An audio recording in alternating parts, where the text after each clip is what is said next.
La deuxième chose, donc, où tu vois que Dieu te travaille et que tu es fidèle à toi-même, la deuxième chose, après cela, c'est tu vis une solitude. Ah oui, tu te retrouves tout seul, mais cette solitude, elle est habitée. Pourquoi elle est habitée?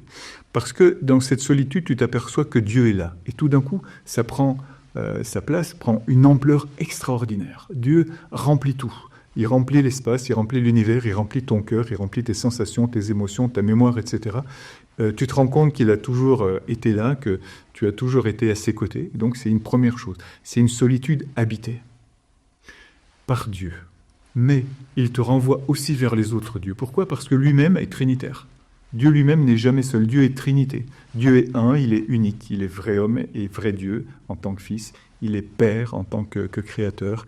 Il est Esprit en tant que sanctificateur. Il est trois en un. C'est un seul Dieu en trois personnes. Donc il est trinitaire.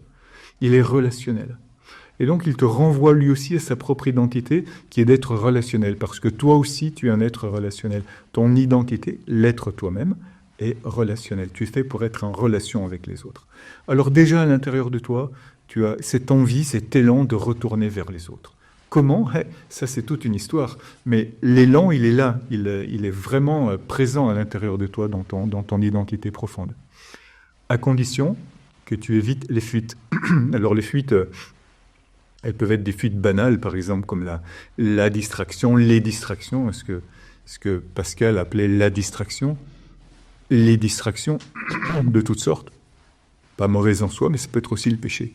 Tu peux à ce moment-là vivre un tel repli sur toi-même, justement parce que tu refuses ou tu n'entends pas l'appel à être relationnel, que là tu peux rentrer dans les péchés, donc je te fais pas la liste, c'est pas la peine.